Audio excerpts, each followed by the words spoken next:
শপিংয়ে যাওয়ার জন্য রেডি হচ্ছি। সামনে ঈদ, তাই কিছু কেনাকাটা করতে হবে।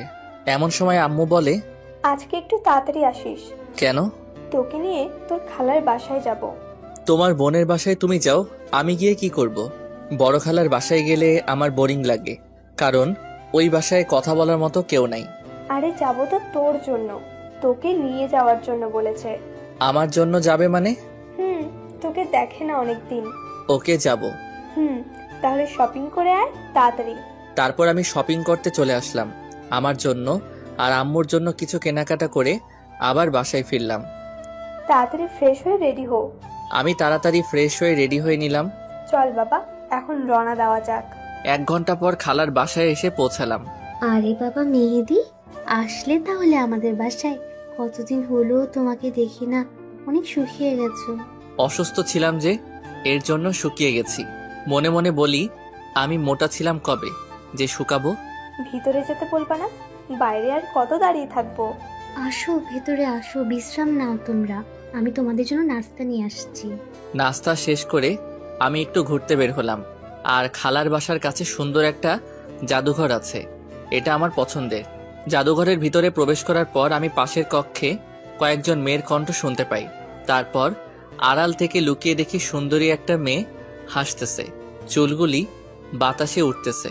মেয়েটার ঠোঁটের নিচে একটা তিলও আছে। অপরূপ সুন্দরী মেয়ে, নীল শাড়িতে একদম পরীর মতো লাগতেছে। প্রথম দেখেই পাগল হয়ে গেলাম। ইচ্ছে করছে এখনই গিয়ে বলে দেই আমি তোমাকে ভালোবাসি পরি। হঠাৎ করে কে যেন আলিফা বলে ডাক দিল, আর তারপরই মেয়েটা হাওয়া হয়ে গেল। চারিদিকে অনেক খুঁজেও পেলাম না। ধুর, পরিচয়টাও হলো না। মনটা নিমিষেই খারাপ হয়ে গেল। অতঃপর আমি আবার ফিরে আসলাম খালার বাসায়। কি রে মেহেদি, তুই কোথায় ছিলি? ও, আপনাদের তো আমার পরিচয় দেওয়া হয় নাই। আমার নাম মাসুদুর রহমান মেহেদি। আমি মেরিন ইঞ্জিনিয়ারিং এ পড়তেছি, ফাইনাল ইয়ার। জি আম্মু, আমি একটু কাপাসাটিয়া মুক্তি সংগ্রাম জাদুঘরে ঘুরতে গিয়েছিলাম। ভালো করেছো, ঘুরলে তোমার মনটা ভালো থাকবে। আর ওই জাদুঘর অনেক সুন্দর। আমাকে সাথে নিয়ে যেতে পারিস না? আমিও একটু ঘুরে আসতাম। তুমি যে যাবে সেটা তো জানতাম না। মনে মনে ভাবছি তোমাকে নিয়ে গেলে হয়তো পরীর দেখা পেতাম না আমি। আচ্ছা, তোমরা ডিনার করবে, আসো। খাওয়া দাওয়া শেষে আমি একটু টিভি দেখে ঘুমাতে গেলাম। আমার ঘুম আসছে না, চোখ বন্ধ করলেই সেই পরীর চেহারা ভেসে ওঠে। আমি যে পরীর প্রেমে পড়ে গেছি। এই মেহেদি, কয়টা বাজে? হ্যাঁ, এখনো যে ঘুমাচ্ছিস ষাঁড়ের মতো? তাড়াতাড়ি উঠে ফ্রেশ হয়ে ব্রেকফাস্ট করতে আয়। মনে মনে এই রে পরীকে নিয়ে ভাবতে ভাবতে কখন ঘুমিয়ে গেছি মনেই নাই। আচ্ছা আম্মু তুমি যাও, আমি আসতেছি। তারপর ফ্রেশ হয়ে ব্রেকফাস্ট করতে চলে আসলাম।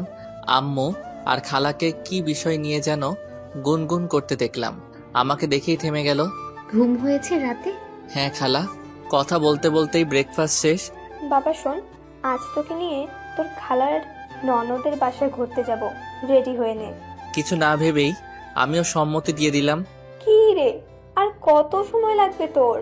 এই তো আম্মু, হয়ে গেছে, বের হও এখন। ওকে বাবা, চল। কিছুক্ষণ পর আমরা খালার ননদের বাসায় এসে পৌঁছালাম।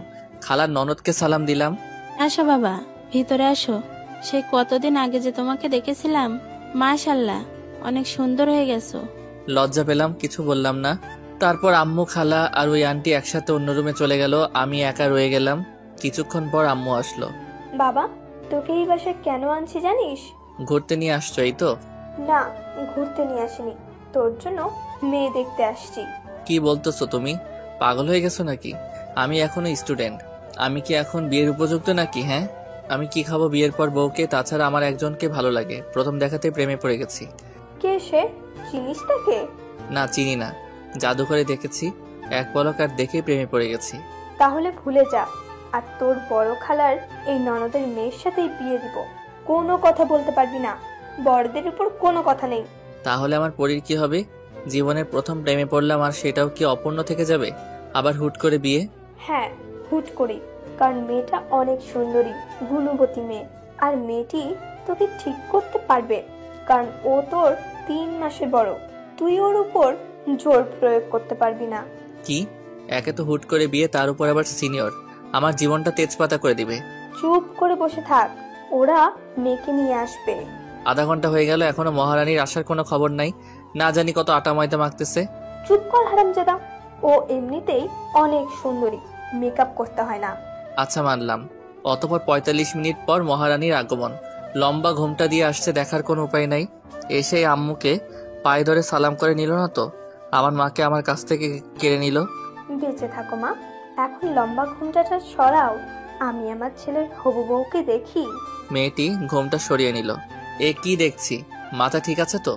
না একটা চিমটি কেটে দেখি এটা বাস্তব না সত্য। উফ, অনেক জোরে চিমটি কেটেছি, ব্যথা পাচ্ছি। তাহলে তো এটি কোনো স্বপ্ন নয় রে বালক মেহেদি, এ তো আমার সেই জাদুঘরের হারিয়ে যাওয়া পরী। আর আম্মু ওর সাথে আমার বিয়ে ঠিক করছে। ব্যাপারটা মেঘনা চাইতে বৃষ্টির মতো। আহ, পরীকে নীল শাড়িতে যা লাগতেছে, পুরাই মাথা নষ্ট আমার। ইচ্ছে করছে বিয়ে করে এখনই পরীকে নিয়ে হানিমুনে চলে যাই। উফ, পিঠে চিমটি কাটে আবার কে? এই হারামজাদা, কি হয়েছে তোর? হা করে তাকিয়েছিস? কি হবে? হ্যাঁ, কিছু না তো, আমি ঠিক আছি। ইস, সবাই কি বুঝে ফেললো নাকি যে আমি পরিরূপের মায়ায় ডুবে গেছিলাম? মাশাআল্লাহ, অনেক সুন্দর লাগতেছে আজকে আলিফাকে। সুন্দর তো লাগবেই, খালা, বউটা যে আমার, আহা, ভাবতেই কত ভাল লাগে। আচ্ছা মিনার আপা, আপনারা কিছু বলছেন না যে? আমার মেয়েকে কি পছন্দ হয় নাই? এই পরীকে কার না পছন্দ হবে?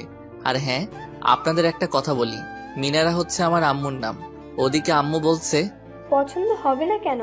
এরকম রূপবতী মেয়েকে পছন্দ না হওয়ার কোনো কারণই নেই। আম্মু আমাকে উদ্দেশ্য করে বলে, কি রে, তোর পছন্দ হয়েছে? তুমি আমার মা, আর তোমার পছন্দই আমার পছন্দ। একটু ভাব নিয়ে বললাম, কারণ একটা মেয়ে যখন জানতে পারে যে একটা ছেলে তাকে অনেক ভালোবাসে, তার প্রতি দুর্বল, তখন মেয়েটা ছেলেটাকে পাত্তাই দেয় না। আলহামদুলিল্লাহ মিনার আপা, আপনার ছেলে যখন রাজি তখন বিয়ের দিন তারিখটা পাকা করে ফেলা যায়। অবশ্যই, আসছে শুক্রবারেই তাহলে পবিত্র কাজটা করা উচিত, যদি আপনাদের কোনো সমস্যা না থাকে। আরে না আপা, কোনো সমস্যা নাই, তাহলে আসছে শুক্রবারই বিয়ে। আহা, আমার এত ভালো লাগে কেন? আমার ক্রাশ আমার বউ হবে, বাহ, ভাবতেই কেমন যেন লাগে। আচ্ছা, তাহলে আলিফাকে নিয়ে ভিতরে যান। ওরা ভিতরে যাওয়ার পর আম্মু আমাকে বলে, কি রে, তখন ওইভাবে হা করে তাকিয়েছিলি কেন? বলছিলাম না ও অনেক রূপবতী? তুই তো শুধু জাদুঘরের মেয়েকে নিয়েই পড়েছিলি। আরে আম্মা, এই সেই জাদুঘরের পরী যাকে প্রথম দেখেই প্রেমে পড়ে গেছি, আর তুমি তার সাথে আমার বিয়ে ঠিক করছো। তুমি খুব ভালো মা, সেরা মা। আই লাভ ইউ আম্মা। হয়েছে, আর ঢং করতে হবে না। অতঃপর সবকিছু ঠিক হওয়ার পর আমরা আমাদের বাসায় ফিরলাম। ফিরেই বন্ধুদের কল দিলাম মেসেঞ্জার গ্রুপে।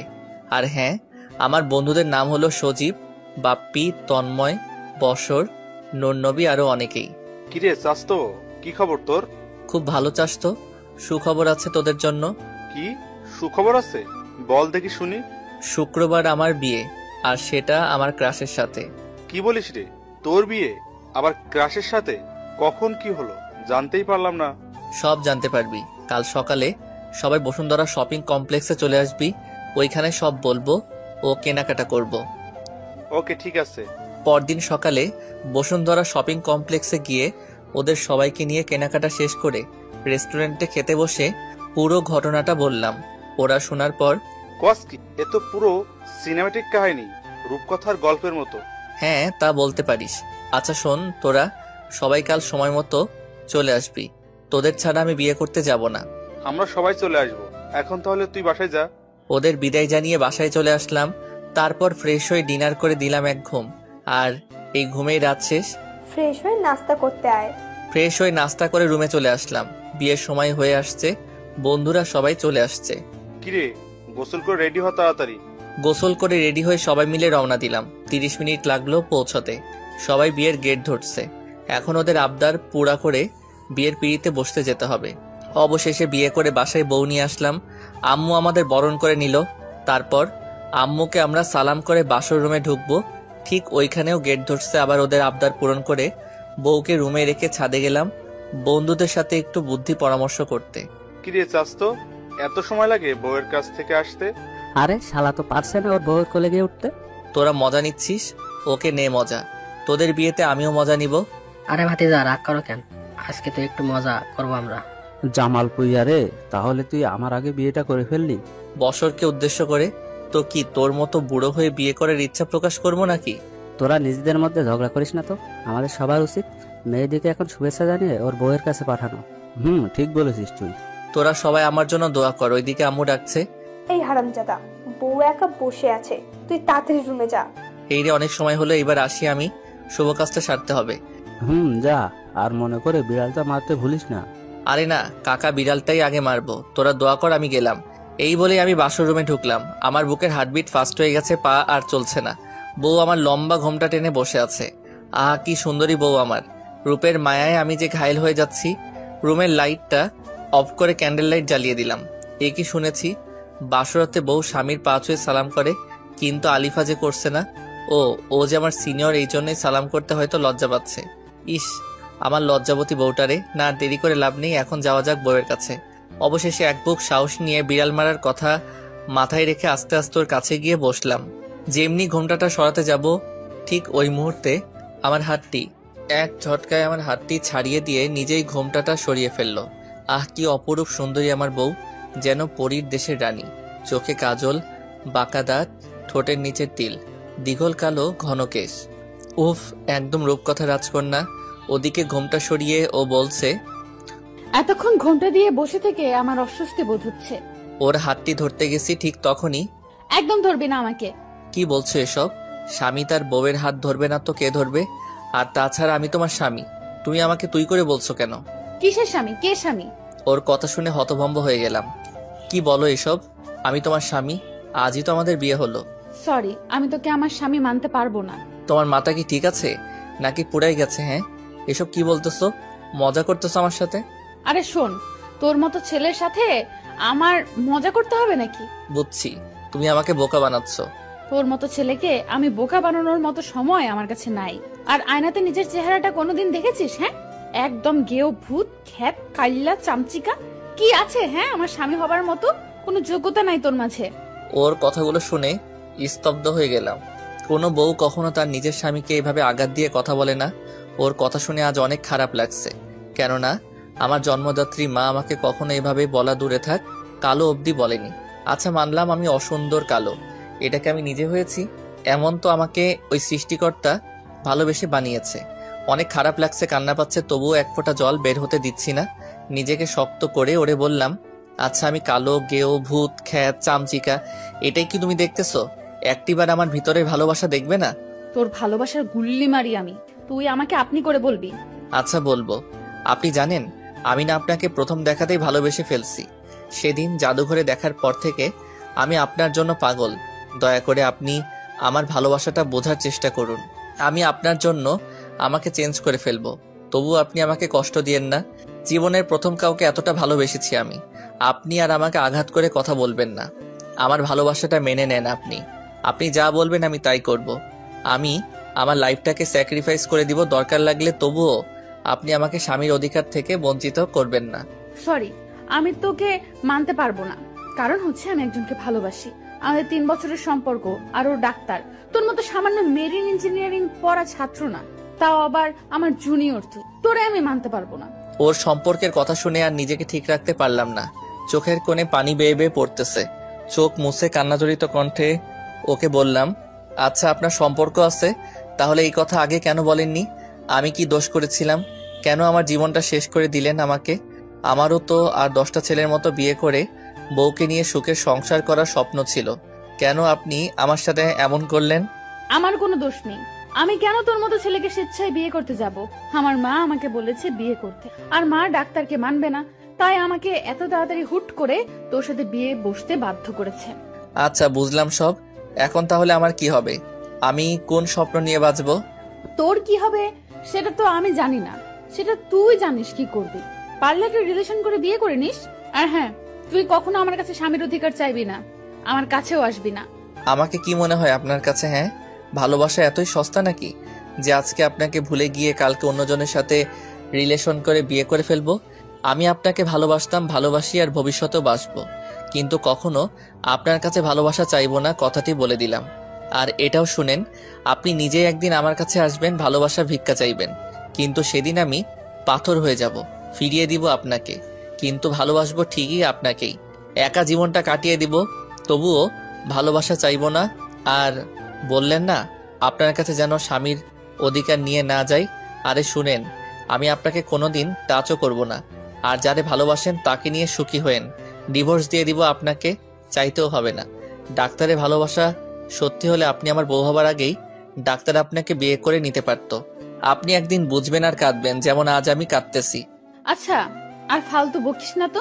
তুই বসে বসে স্বপ্ন দেখ এই দিনের আশায়। আর ডিভোর্স তুই কি দিতে চাইবি? আমি নিজেই তোকে ডিভোর্সের জন্য বলতাম। তোকে আমার একদমই সহ্য হয় না। এখন ঘুমাবো একটু শান্তিতে। তুই আবার কোনো সুযোগ নিতে আসবি না। আমাকে টাচ করলে তোর আম্মুকে তোর নামে মিথ্যা অপবাদ দিব। ওকে যান, আপনি ঘুমান। আর আপনি নিশ্চিন্তে থাকেন, আপনাকে একটি ফুলের টোকাও দেয়া হবে না। আমি কিভাবে ঘুমাবো যদি তুই আমার সাথে একই খাটে ঘুমাতে চাস? আপনার সাথে আমি ঘুমাবো, পাগল হইনি আমি, বুঝছেন? আপনি খাটে ঘুমান, আমি সোফায় ঘুমাবো, নিচে ডাইনিং রুমে। না, নিচে ডাইনিং রুমে না, তাহলে সবাই সন্দেহ করতে পারে। আজব, তাহলে আমি কোথায় ঘুমাবো? তুই এই রুমেই বালিশ নিয়ে ফ্লোরে ঘুমাবি। আচ্ছা, আপনি ঘুমান নির্ভয়ে। ওকে, তুইও ঘুমা। শুভরাত্রি।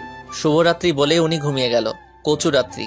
আমার সবাই বিয়ের প্রথম রাতে বউয়ের ভালোবাসা উপভোগ করে, আর আমার কিনা ডিভোর্সের কথা শুনতে হয়। কত স্বপ্ন ছিল এই বাসর রাতকে নিয়ে, আর হয়ে গেল কি? এটাই আমার কপাল। এসব ভাবতে ভাবতেই আলিফার ঘুমন্ত মুখখানির দিকে চোখ পড়তেই আমি আবার ক্রাশ খেয়েছি। একটা মেয়ে এত সুন্দরী কিভাবে হয়? এত সুন্দরী একটি মেয়ের মনটা এত কুৎসিত কেন? আমার একটু বুঝে না। আমি যে ওরে অনেক বেশি ভালোবাসি, কি করে ওরে ভুলবো? ভুলতে যে হবেই। ওর মুখের উপর চুলকুলি চলে এসেছে, সরিয়ে দিব কি করে? আমি যে কথা দিয়েছি ওরে কখনো টাচ করব না, এসব ভাবতে ভাবতে কখন যে ঘুমিয়ে পড়েছি, আর কখন রাতের অন্ধকার কেটে গিয়ে দিনের আলো ফুটে উঠেছে নিজেও জানি না। আম্মুর ডাকে ঘুম ভাঙে। বৌমা, ও বৌমা, সকাল হয়েছে। এবার ঘুম থেকে উঠে ফ্রেশ হয়ে মেহেদিকে সাথে নিয়ে নাস্তা করতে আসো। মা, আপনি যান, আমরা ফ্রেশ হয়ে আসতেছি। মায়ের সাথে কি সুন্দর করে কথা বললো, আর আমার সাথে কুত্তার মতো ব্যবহার করে। ওই গেও ভূত, ঘুম থেকে উঠে ফ্রেশ হয়ে নাস্তা করতে চল। জি, উঠছি। এরপর ফ্রেশ হয়ে দুইজন একসাথে বের হবার আগে ওরে বললাম, শুনেন, আপনার আর আমার মাঝে কি চলছে এবং কি হতে যাচ্ছে সেটা শুধু আমরাই জানি, আর কেউ যেন না জানতে পারে। আম্মুর সামনে এমনভাবে আমার সাথে কথা বলবেন যাতে আম্মু না বুঝতে পারে আমাদের মাঝে কি চলছে। আচ্ছা ঠিক আছে, চল। ওকে, চলেন। ডাইনিং রুমে চলে আসছি। মাশাআল্লাহ, বৌমাকে অনেক সুন্দর লাগছে। আসো মা, আসো, আমার সাথে বসো তুমি। বাহ, কি সুন্দর কথা! এখনই আমার মা আমাকে ভুলে গেছে, নকল বউ মাকে নিয়ে আছে, আবার আদর করে সাথে বসানো হচ্ছে। আমি এখন পর হয়ে গেছি। কি রে মেহেদি, তুই কিছু বলছিস না যে? চুপ করে আছিস কেন? কি বলবো, বলার মানুষ তো এসেই গেছে, এখন আমি না বললেও হবে। ক্ষুধা লেগেছে অনেক, খেতে দাও। তারপর খাওয়া দাওয়া শেষ করে যখন উঠবো তখন আম্মু বলল, শুনো, আমি চাইছি তোমরা এই মাসের 15 তারিখে হানিমুনে চলে যাও। 1 মাস ঘুরে আসো দুজন। একসাথে থাকলে তোমাদের অনেক ভালো লাগবে। না মা, এখন এসব হানিমুনের দরকার নেই। বিয়েটাই যেখানে মিথ্যা হয়ে গেছে, ডিভোর্স হয়ে যাবে, সেখানে হানিমুনের দরকার নেই। কথাটি আসতে বললাম। দরকার নেই মানে কি? হ্যাঁ, তুই কি পাগল হয়ে গেছিস? বিয়ের পর হানিমুন হবে না তা তো মেনে নেওয়া যায় না। হানিমুন হবে, আমি যা বলছি তার বাইরে একটি কথাও বলবি না তুই। হ্যাঁ মা, আপনি ঠিক বলছেন, আমরা হানিমুনে যাব, আপনি যাবার ব্যবস্থা করেন। এই মেয়েটি কি পাগল হয়ে গেছে? নিজেই বিয়ে মানছেন, আবার নিজেই এখন বলছে হানিমুনে যাবার ব্যবস্থা করতে। লজ্জা বলতেই কিছু নাই মেয়েটির। হ্যাঁ বৌমা, সব ব্যবস্থা হয়ে গেছে। আগামী 15 তারিখে তোমাদের ফ্লাইট, আর তোমরা যাচ্ছ লন্ডন। আচ্ছা ঠিক আছে। তারপর রুমে চলে আসলাম। রুমে এসে ওরে বললাম, আপনি কি পাগল? নিজেই বিয়েটা মানছেন না, আবার সে আপনি নিজে থেকে হানিমুনে যাওয়ার জন্য রাজি। আরে গাধা, হানিমুনে গিয়ে তো আর আমি তোর সাথে ঘুরবো না। তুই তোর মতো থাকবি, আমি আমার মতো ডাক্তারের সাথে ঘুরবো। মানে কি? হ্যাঁ, আপনি এখন আমার বউ, আর তাই আপনি এসব করতে পারবেন না। ডিভোর্সের পর যা মন চাই করবেন, আমার কোনো আপত্তি নেই। আচ্ছা যা, ঠিক আছে, মানলাম তোর এই কথা। ধন্যবাদ। ওয়েলকাম। শোন, আমার কিছু কেনাকাটা করতে হবে, তুই আমার সাথে যাবি। আচ্ছা, আপনি রেডি হন, এখনই বের হব। তারপর রেডি হয়ে সোজা তার জন্য মার্কেটে চলে গেলাম। দেখ তো আমাকে কোন শাড়িতে মানাবে। আপনি নীল শাড়িটা নিতে পারেন। নীল শাড়িতে আপনাকে পরীর মতো লাগে। তারপর তার পছন্দ মতো প্রয়োজনীয় কেনাকাটা শেষ করে একটি রেস্টুরেন্টে গেলাম। ওরে বললাম, আপনি কি খাবেন অর্ডার দেন, আমি বিল দিয়ে দিচ্ছি। কেন, তুই কিছু খাবি না? আমার মনে এত রং নাই, আমি খাবো না, তাই আপনি খান। ওকে, তাহলে তুই কি করবি? এখন সেলুনে যাব চুলের ট্রিটমেন্ট করাইতে। আচ্ছা যা তুই, আমি খাওয়া শেষ করে বাসায় চলে যাব। তারপর রেস্টুরেন্ট থেকে সোজা জেন্টস পার্লারে চলে আসলাম। পার্লারের বিউটিশিয়ানকে ডেকে বললাম, আমার বউ আমাকে এভাবে অপমান করছে, এখন আপনারা এমন কিছু করে দেন যাতে ও দেখলেই অবাক হয়ে যায়। আরে ভাই, কোনো টেনশন নাই, আপনি বসেন। 1 ঘন্টার মধ্যে আপনাকে স্মার্ট লুক দিব। আপনার দাড়ি ও চুল দুটাই ট্রিটমেন্ট করে আপনাকে হিরো বানিয়ে দেব। তার কথা শুনে অনেক খুশি হয়ে গেলাম। তারপর সে শুরু করে দিল আমাকে আধুনিক স্মার্ট লুক দেওয়ার কাজ। 1 ঘন্টা পর তার কাজ শেষে আমাকে বলল, ভাই, এখন চোখ মেলে আয়নাতে আপনাকে দেখেন, চিনতে পারছেন কিনা? চোখ মেলে আয়নাতে তাকিয়ে দেখে পুরো অবাক হয়ে গেলাম। আমি নিজেই নিজেকে চিনতে পারছি না। গেও খ্যাত বলে আমাকে এত অপমান করেছে যে সেও যদি আজ আমাকে দেখে চিনতে পারবে না। আজ আমি আধুনিক যুগের আর 10টা স্মার্ট ছেলের মতো আমিও স্মার্ট। আর কেউ আমাকে আমার লুকের জন্য অপমান করে কটু কথা শোনাতে পারবে না। আজ আমি অনেক খুশি। তারপর পার্লারের বিউটিশিয়ান আমার বিল কত হয়েছে তা জেনে তা পরিশোধ করে। তার সাথে তাকে 500 টাকা বকশিশ দিয়ে আমি পার্লার ত্যাগ করলাম। রাস্তায় যাওয়ার সময় নোটিশ করলাম কয়েকটি মেয়ে আমার দিকে তাকিয়েছিল। এর মানে আমি এখন আর আগের মেহেদি নাই। এখন আমি এক নতুন মেহেদি, যাকে কেউ কখনো বাজে লোকের জন্য অপমান করতে পারবে না। ভাবনার ছেদ পড়ল বাসার সামনে এসে। এবার আমি নিজের মনোভাবকে চেঞ্জ করে বাসায় প্রবেশ করে রুমের দরজায় নক দিলাম। আর 2 বার নক দেওয়ার পর আম্মুর আদেশে আলিফা দরজা খুলতে আসে। দরজা খুলে অবাক দৃষ্টিতে আমার দিকে তাকিয়ে রইল আলিফা। তুই মেহেদি না? তোর একই পরিবর্তন, চিনতেই পারছি না। খ্যাত থেকে স্মার্ট হয়ে গেলে কেমনে? তোর দিক থেকে তো চোখ সরাতেই পারছি না। আপনার চোখ সরাতে হবে না, আমি সরে যাচ্ছি। সরেন, আমাকে ভিতরে ঢুকতে দেন। আচ্ছা, ভেতরে আয়। বলতো তুই এত স্মার্ট হয়েছিস কিভাবে? আগে তো আনস্মার্ট খ্যাত ছিলি। শুনেন, আমি আগে কেমন ছিলাম সেটা আমি ভুলে গিয়েছি। আর আপনি আমাকে আমার অসুন্দর আনস্মার্ট লোকের জন্য কম ছোট করেন নাই। এখন আর পারবেন না। মানুষ চাইলে যে কোনো মুহূর্তে পরিবর্তন হতে পারে, আর পরিবর্তনের কারণটা আজীবন মনে রাখে। আমিও মনে রেখে দিয়েছি আমাকে কতটা অপদস্থ করা হয়েছে, তা ভুলবো না কখনো। আর এখন থেকে দেখবেন কিভাবে আমার ভালোবাসাও পরিবর্তন হয়ে যায়। আরে তোর পরিবর্তনে আমার কিছু আসে যায় না, বুঝলি? কারণ আমি আমার ডাক্তারকে ভালোবাসি। বৌমা, তোমরা দুজনে কিসের আলাপ করছো? আর মেহেদি, তোর এত পরিবর্তন কিভাবে? আমি কত বলেছি নিজেকে পরিবর্তন করতে, করিসনি। আর এখন বউয়ের ভালোবাসা পেয়ে এত পরিবর্তন? এমনি হানিমুনে নিয়ে আলোচনা করছিলাম মা। কত বড় মিথ্যা কথাটা বললো ডাইনিটা। আর আমারও যে কথা ভালোবাসা পেয়ে নাকি এমন পরিবর্তন, সত্য কথা যদি জানতো মা অনেক বেশি কষ্ট পেত। যাই হোক, এবার বাস্তবে ফিরে আসা যাক। মা, বিয়ের পর সবাই পরিবর্তন হয়, তাই আমিও হলাম। তাছাড়া আমার বউ যে সুন্দরী, ওর সাথে মানানোর জন্য আমাকে তো একটু পরিবর্তন হতেই হবে, তাই না? তাছাড়া ওরও তো আশা থাকতে পারে যে ওর স্বামী অনেক স্মার্ট হবে। তাই সবকিছু ভেবেই এই পরিবর্তন। বাহ, ভালো লাগলো তোর কথা শুনে। তুই বুঝতে পারছিস তোর বউকে। আচ্ছা, এখন আয় বাবা, খেয়ে বিশ্রাম কর। আচ্ছা আম্মু, আমরা ফ্রেশ হয়ে আসছি। তারপর ফ্রেশ হয়ে রাতের খাবার খেয়ে রুমে চলে এলাম। শোন, আজকে চাইলে তুই বিছানায় থাকতে পারিস, অসুবিধা নেই। তার আর কোনো দরকার নেই। আমার কোনো চাওয়া নেই। সকল চাওয়া পাওয়াকে মাটি দিয়ে দিছি। আমি চাই না কারোর সাথে ঘুমোতে। নিজে থেকে বললাম তো, তাই দাম দিলি না। ওকে, যা ফ্লোরে ঘুমা। জি, আপনি বিছানায় আরাম করে নির্ভয়ে ঘুমান, আমি ফ্লোরেই ঘুমাবো। ওকে, গুড নাইট। দরদ দেখাতে আসছে আমাকে। চাই না কেউ আমার প্রতি দরদ দেখাক। নিজে তো আরাম করে ঘুমাচ্ছে। কষ্ট হচ্ছে আমার। নিজের বাড়ি আর নিজের কিনা বিছানা রেখে ফ্লোরে ঘুমাতে হয়। একেই বলে কপালের নাম গোপাল। যাই হোক, ঘুমিয়ে পড়ি। সকালবেলায় এই মেহেদি, ঘুম থেকে উঠবি না, সকাল হয়ে গেছে তো। কি হয়েছে? হ্যাঁ, কেবলই তো ঘুমিয়েছি, বিরক্ত করবেন না যান। আর চোখে পরীকে দেখে নিলাম। ভেজা খোলা চুলের ঘ্রাণে আমি মাতাল হয়ে যাচ্ছি। অপরূপ সুন্দর লাগছে ওকে। দূর, কি ভাবছি এসব পরে নিয়ে, এত ভেবে লাভ নেই। এখন ফ্রেশ হয়ে আসি। ফ্রেশ হয়ে সরাসরি নাস্তা করতে চলে গেলাম। আমার সামনে বসছে আলিফা। আমি খাওয়ার পাশাপাশি ওকেও দেখছি। বিষয়টা ও বুঝতে পারে। এই খাবারের সময় অন্যদিকে তাকাতে নেই, খেয়ে ওঠো। মা সাথে, তাই আজ বউ ভালোবেসে সুন্দর করে একটা কথা বলল। এতদিনের বিবাহিত জীবন অতিবাহিত করার পর মাকে দেখানোর জন্য বলা হলেও এতেই আমি ভালোবাসা খুঁজে নিয়েছি। খাওয়া শেষে মা বলল, তোমরা সবকিছু গুছিয়ে ফেলো, আজ বিকালেই তোমাদের হানিমুনের ফ্লাইট। ওয়াও মা, এটা তো খুশির কথা। আমি এক্ষুনি যাচ্ছি সবকিছু গোছাতে। এই তুমিও আসো, আমাকে হেল্প করবে। আমাকে উদ্দেশ্য করে বলল কথাটা। আচ্ছা চলো। মনে মনে ভাবছি বউটা এত ভালো হলো কেমনে। আজ ওর কথাতে শুধু ভালোবাসা লেগে আছে। যাই হোক, আমাদের সবকিছু গোছানো শেষ। আমরা এখন রেডি, বের হব। আমাদের সাথে আম্মু যাবে, আমাদের এয়ারপোর্ট পর্যন্ত দিয়ে আসবে। সাথে ফ্রেন্ডরাও আছে। অবশেষে 1 ঘন্টা পর আমরা এয়ারপোর্টে এসে পৌঁছালাম। এই নে বাবা, তোদের দুজনের টিকিট, সাবধানে রাখ, আর গিয়ে পৌঁছালেই জানাবি। আচ্ছা মা, আমাদের জন্য দোয়া করবে। সাবধানে যাস, আর কোন দরকার পড়লে জানাতে ভুলবি না।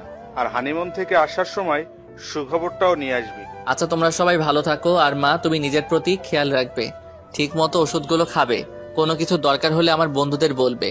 আর শোন বন্ধু, তোরাও ভালো থাকিস আর দোয়া করিস। এই বলে সবার কাছ থেকে বিদায় নিয়ে আমরা দুজন প্লেনে আমাদের সিটে গিয়ে বসলাম। আজ তোমাকে অনেক সুন্দর লাগছে। সবাই হা করে তাকিয়ে আছে, আমার দেখে সহ্য হচ্ছে না। তুমি জানলার পাশে এসে বসো। হুট করে আমার প্রতি এত প্রেম কোথা থেকে আসলো? আর ওরা তাকালেই আপনার কি? আপনি তো আমাকে মানেন না আপনার স্বামী হিসেবে। এটা বুঝবে না তুমি। একটা মেয়ে একটা ছেলেকে ভালো না বাসলেও সেই ছেলের সাথে অন্য কাউকে সহ্য করতে পারে না। আর হ্যাঁ, তুমি এখন থেকে আমাকে আর আপনি করে না, তুমি করে বলবে, না হলে সবাই ভাববে আমাদের মাঝে কোনো ঝামেলা আছে। আচ্ছা ঠিক আছে, আপনি যা বলেন তাই হবে। আপনি যা বলেন মানে কি? হ্যাঁ, তুমি বলবা। ওকে, তুমি যা বলো। তারপর প্লেন উঠতে শুরু করলো। এদিকে এক সুন্দরী এয়ার হোস্টেস এসে আমাকে বলল, এই যে শোনেন, আপনি তো মেহেদি, আর উনি আপনার স্ত্রী আলিফা সোহাব। হ্যাঁ কি বলবেন বলেন। আলিফাকে দেখিয়ে সুন্দর করে বললাম, আলিফা তো জ্বলে পড়ে মরছে, আমার অনেক ভালো লাগছে। জি, আপনাদের সিট বেল্ট লাগান, আর এই যে আপনাদের নাস্তা খেয়ে নিন, আর যে কোনো প্রয়োজনে আমাকে ডাকবেন। আর একটা কথা, আপনাকে অনেক স্মার্ট লাগছে। ওকে ঠিক আছে, আমি প্রয়োজনে আপনাকে ডাকবো। এদিকে বউ তো জ্বলতেছে আগুনের মতো। এই কুত্তা হারামি, এয়ার হোস্টেসের সাথে তুই আর কোনো কথা বলবি না। যা বলার আমি বলবো, কথাটা মনে থাকে জানো। আমি ওরে রাগানোর জন্য যেই না এয়ার হোস্টেসকে ডাক দিতে যাব, আলিফা আমাকে অমনি ধরে বলল, এই কুত্তা, তোকে না কেবলই বললাম তুই এই মেয়েকে ডাকবি না, তাহলে কেন ডাকলি? আমার কথা কি মাথায় ঢুকেনি, নাকি মেরে ঢুকাতে হবে? এই ছাড়ো না, সবাই দেখছে, সবাই কি বলবে বলো তো। ছেড়ে দাও, তোমার স্বামীর মান সম্মান কি তুমি ক্ষুণ্ণ করতে চাও? যে দেখার দেখুক, তাতে আমার কি? আমি আমার জুনিয়র স্বামীকে শাসন করব। কার কি? হ্যাঁ, একদম চুপচাপ থাকবে। কারোর সাথে কথা বলে তো দূরে থাক, তাকাবেও না। আচ্ছা জো হুকুম মহারানী, আমি আর কারো দিকে তাকাবো না, শুধু আমার এই পরীর দিকে অপলক দৃষ্টিতে তাকিয়ে থাকবো, আর তোমার রূপের মুগ্ধতায় নিজেকে ডুবিয়ে নিব। এই যাও তো দুষ্টু, এভাবে বলবে না, আমার লজ্জা লাগে, আর পরে তোমার প্রেমে পড়ে যাব। ওর হাতটি ধরে বললাম, সমস্যা নাই তো, স্বামীর প্রেমে তো স্ত্রী পড়বে। কিন্তু আমি যে ডাক্তারকে ভালোবাসি, ওরে ভুলতে পারবো না আমি। আমি তোমাকে এত বেশি ভালোবাসা দিব যে তুমি ডাক্তারকে ভুলে গিয়ে আমার ভালোবাসায় ডুব দিতে চাইবে। আচ্ছা দুষ্টু, এখন চুপচাপ করে বসো। এয়ার হোস্টেস আপু, দয়া করে একটু এদিকে আসবেন। জি ম্যাম, বলুন। আপনি এখন থেকে যা কথা বলার আমার সাথে বলবেন, আমার স্বামীর সাথে কোনো কথা বলতে হবে না। কিন্তু ম্যাম। কোনো কিন্তু নেই, আমি যা বলছি তাই করবেন। কথাটা ভালো করে মাথায় ঢুকিয়ে নিন। আচ্ছা ম্যাম, ঠিক আছে। তুমি এভাবে না বললেও পারতে। আমি কিভাবে বলবো না বলবো সেটা তোমার বলে দিতে হবে না।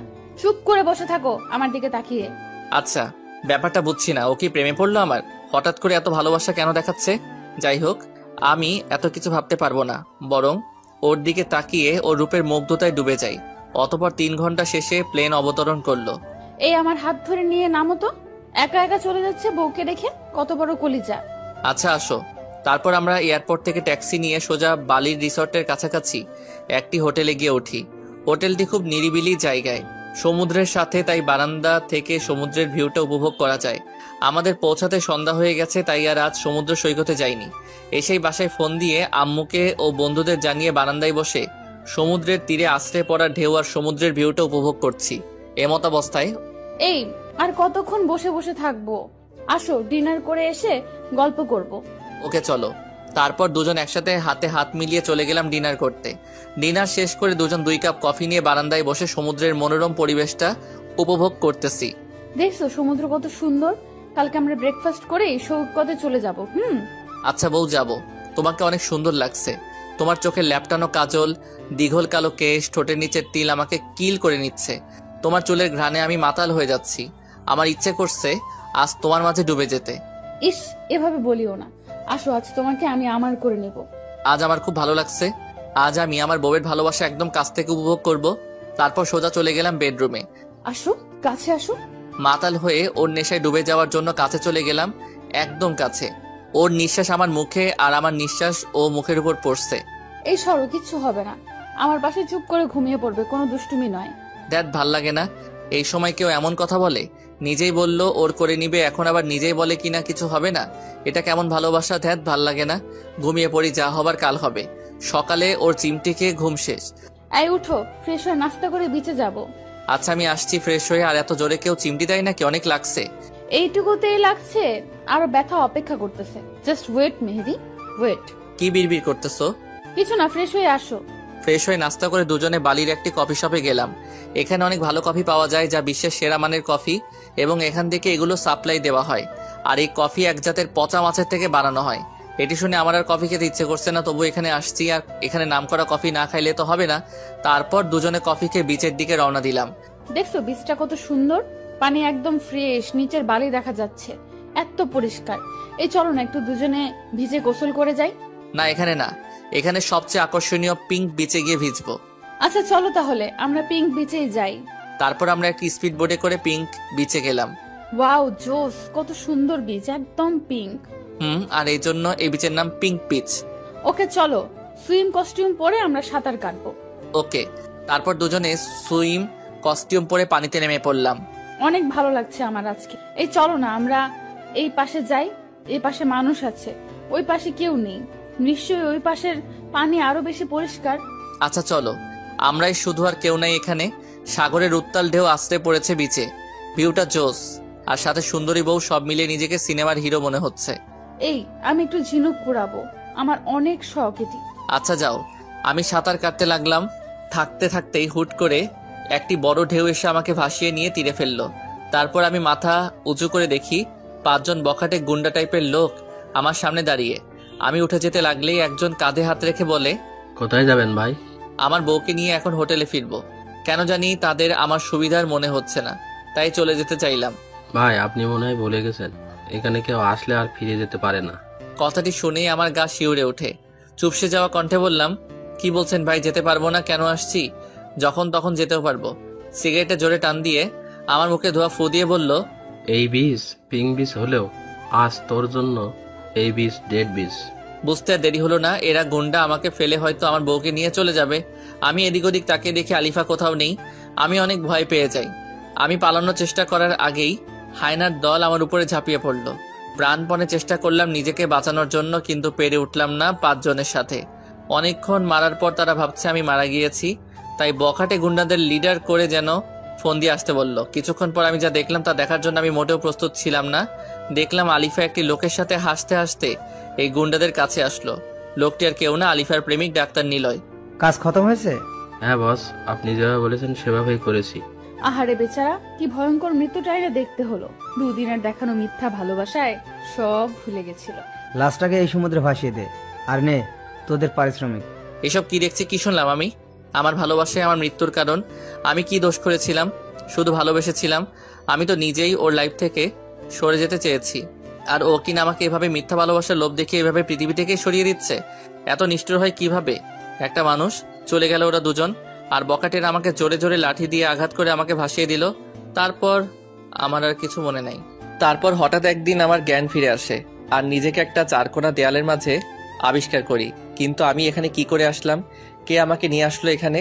আর আমার তো বাঁচার কথা ছিল না, তাহলে আমি কিভাবে বেঁচে আছি? হয়তো কেউ আমাকে উদ্ধার করে সেবা দিয়ে বাঁচিয়েছে। আল্লাহ চাইনি আমার মৃত্যু। আমার যে ফিরতে হবে, প্রতিশোধ নিতে হবে। কিন্তু আমি তো উঠতে পারছি না। তার মানে কি আমি আর হাঁটতে পারবো না? ভাবতেই 2 চোখ বেয়ে জল গড়িয়ে পড়ছে। হঠাৎ করে একজন লোকের আগমন। মাঝবয়সী, মাঝারি উচ্চতার, দেখে মনে হচ্ছে ডাক্তার হবে। তার মানে এই ডাক্তার আমার চিকিৎসা করছে। কিছুক্ষণ পর একজন বৃদ্ধ আসলো, আর ডাক্তারকে কি যেন বললো আমি বুঝতে পারলাম না, কারণ আমি বাঙালি আর এরা তো ইন্দোনেশিয়ান, তাই তাদের কথা আমার বোধগম্য নয়।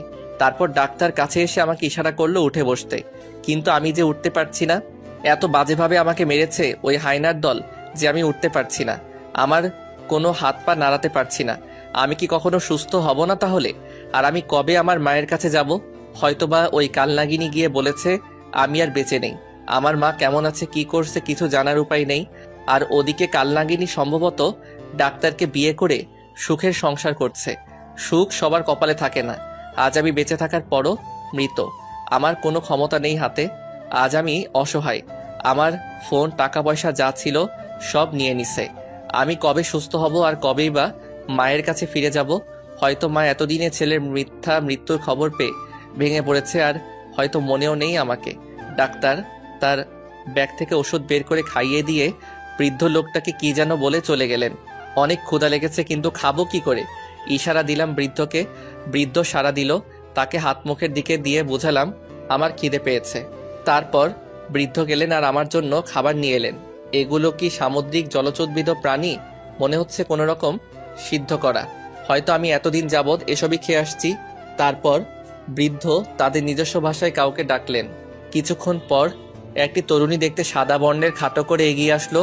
বৃদ্ধের কাছ থেকে খাবারগুলি নিয়ে আমাকে খাইয়ে দিতে লাগলো। বিদ ঘুটে স্বাদ, বমি চলে আসার উপক্রম, তবুও আমি খেয়ে যাচ্ছি, কারণ আমাকে বাঁচতে হবে। আর বেঁচে থাকার জন্য যে খাবার আনুক আমি তাই খেয়ে নিব। পেট ভরে খেয়ে নিলাম। তারপর মেয়েটি আবার চলে গেল। এভাবে রোজ আমাকে মেয়েটি খাওয়ানোর পর চলে যায়। এর মধ্যে অনেক দিন কেটে গেল। আমি এখন দাঁড়াতে পারি, হাঁটতেও পারি। মেয়েটি আমাকে ধরে ধরে হাঁটায়। আর ইতিমধ্যে মেয়েটির নামও জানা হয়ে গেছে। মেয়েটির নাম নীরা, মুসলিম সম্প্রদায়ের মেয়ে। ইন্দোনেশিয়ার সংখ্যাগরিষ্ঠ মানুষ মুসলিম। আর বৃদ্ধ হলো এই মেয়েটির দাদা। থাকতে থাকতে এই পরিবেশের সাথে অনেকটাই মানিয়ে নিয়েছি, এখানকার ভাষাও রপ্ত করে নিয়েছি। এখন তাদের সাথে আমার ভাবের আদান প্রদান করতে কোনো সমস্যা হয় না। সন্ধ্যা গড়িয়ে রাত হলো। এখন মীরা আসবে আমাকে খাওয়াতে। আসবো ভেতরে? স্থানীয় ভাষাকে বাংলায় অনুবাদ করা হলো এখন থেকে। হ্যাঁ আসো, অনেক ক্ষুধা লাগছে, আজ পেট ভরে খাবো। আর তুমিও আমার সাথে খাবে। আচ্ছা ঠিক আছে, আপনার সাথে আজ আমিও না হয় খাবো। মেয়েটি খুবই ভদ্র, সহজ সরল, মিষ্টি ব্যবহার। এরকম মেয়ে জীবনসঙ্গী হবে সে খুবই ভাগ্যবান। আমি মেয়েটিকে আমার বোনের মতোই দেখি, আর মেয়েটিও আমাকে ভাইয়ের দৃষ্টিতে দেখে। তারপর দুজন খাওয়া দাওয়া শেষ করলাম। এখন আর এসব খাইতে আমার কোনো সমস্যা হয় না, বরং আরো ভালো লাগে। ও চলে গেল, আমিও দরজা বন্ধ করে ঘুমিয়ে পড়লাম। আজ 1 বছর যাবৎ আমি এখানে আছি। এখন আমি পুরোপুরি সুস্থ। সময় হয়েছে ফিরে যাওয়ার। আর এর মধ্যে নীরার দাদাও পৃথিবী ছেড়ে চলে গেছে। নীরার আপন বলতে কেউ নাই, তাই আমি ওরে নিয়ে দেশে ফিরে যাব, কারণ ও আমার জন্য যা করেছে তার ঋণ শোধ করা যাবে না কখনো। তাই ওকে সাথে নিয়ে ঋণের বোঝা কমাতে চাই। দাদা দেশে যাবা কবে? যাবো রে বোন, আগে কাজ করে টাকা জোগাড় করি। হ্যাঁ, যা শুনলেন তা একদম ঠিক। আমি এখন কাজ করি একটি হোটেলে। যা বেতন পাই তা দিয়ে দুজনের জীবন কেটে যায় কোনো রকমে। আর দেশে যাবার জন্য কিছু করে টাকা জমাই। অতপর আরো 6 মাস অতিবাহিত হবার পর আমরা দেশে যাবার জন্য প্লেনের টিকিট সংগ্রহ করেছি। আজ নিজের জঙ্গলি রূপকে পরিবর্তন করে আসছি, আবার সে আগের মেহেদি হয়ে গেছি। দাদা আমার আজ সত্যিই খুব খুশি লাগছে। কেন রে বোন, তুই আজ এত খুশি কারণটা কি? এই যে দাদা, আজ আমি তোমার সাথে তোমার দেশের তোমার বাসায় যাব। আমার তো কেউ নেই, ছোটবেলায় বাপ মা মারা গেছে অসুখে। দাদার কাছে বড় হয়েছি। তারপর একদিন দাদা তোমাকে সমুদ্র মাছ ধরতে গিয়ে উদ্ধার করে আনে। তারপর থেকে তোমাকে আমি নিজের হাতে খাইয়ে সেবা দিয়ে সুস্থ করে তুলেছি। দাদাও চলে গেল। এখন আপন বলতে তুমি ছাড়া আমার আর কেউ নাই।